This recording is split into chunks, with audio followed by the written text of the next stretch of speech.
My mother-in-law called me. My mother-in-law, many of you that know my mother-in-law, you know that she's had a condition in her body that she has been battling with.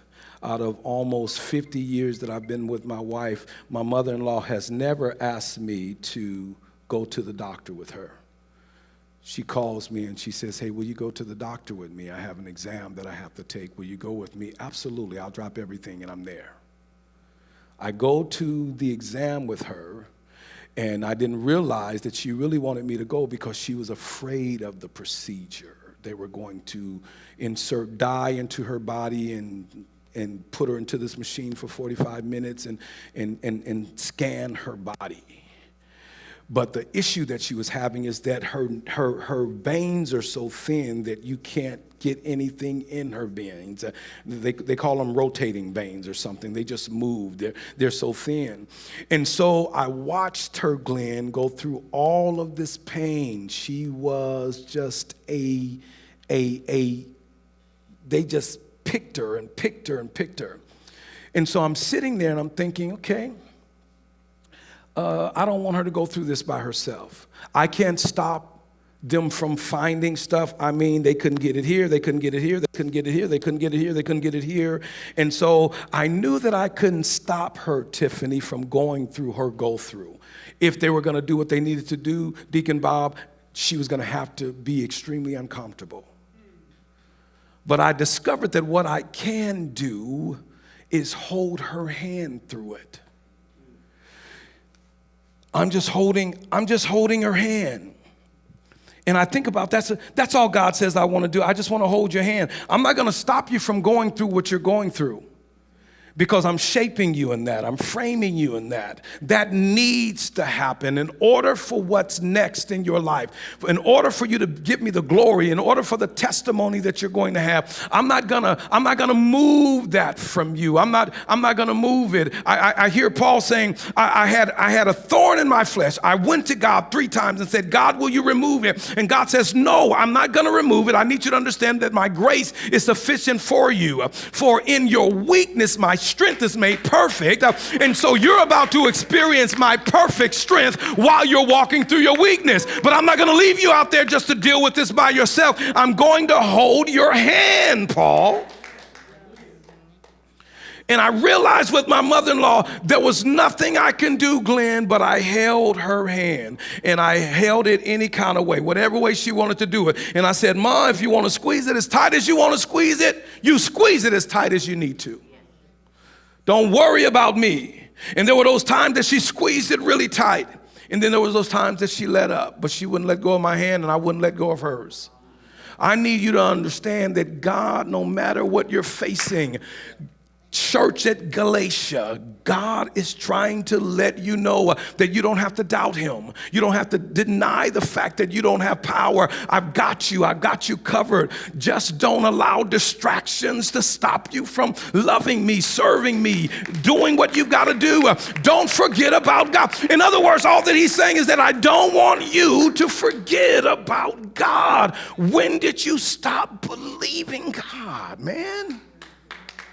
When did you stop? But he says, I'm not going to let you go. I'm not going to let you go. And so I stood there and I held my mother-in-law's hand.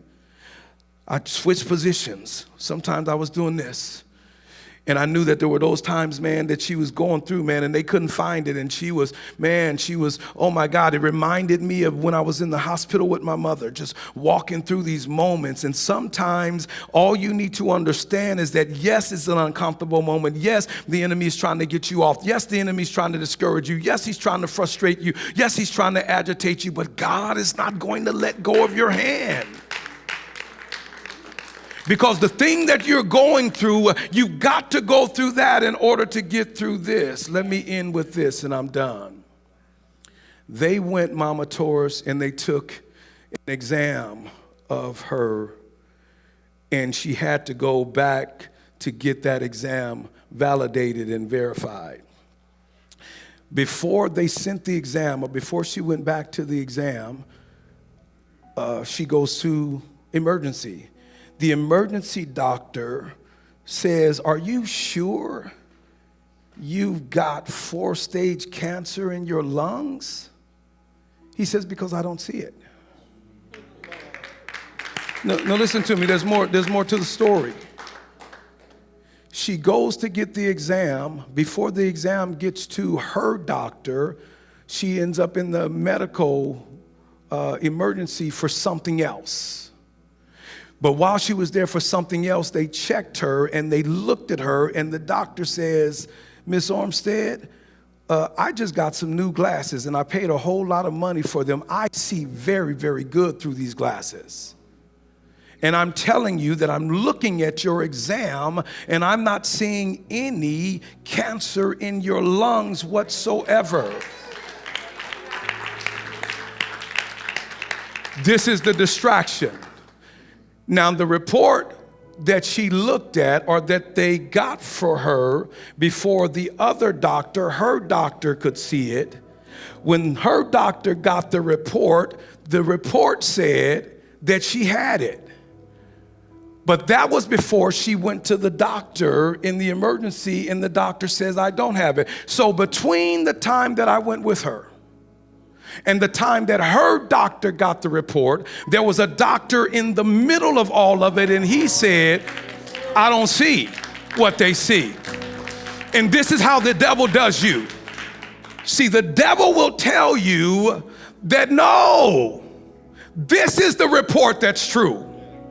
He'll go all the way back and see, and the report that she got when I was with her, they saw something. A week went by, she's in the hospital, and the doctor says, no, Miss Armstead, I'm telling you, there's nothing there. There is nothing. I see nothing. I'm looking at it. There is nothing there. But the enemy tries to remind you of your past. And he'll send something from the past, because this doctor don't know that this doctor already confirmed that it's not there. But this doctor over there says that this is what your past says. And so the devil's always trying to convince you of what you did see, what you did do, and what was on the report and what you did see. But the doctor right now says, I don't see absolutely nothing. And so what you have to learn to do is to take the word of what God is doing right now. And it has absolutely nothing to do with what you've seen a week ago, 2 weeks ago. God is a right now God, and he's trying to help somebody understand that I've got all power right now. And it doesn't matter what you've been through, what it looks like. I've got the sight to see that you've got the victory. Now let me pray for you. That's what God told me to give you. And that's what I'm going home on.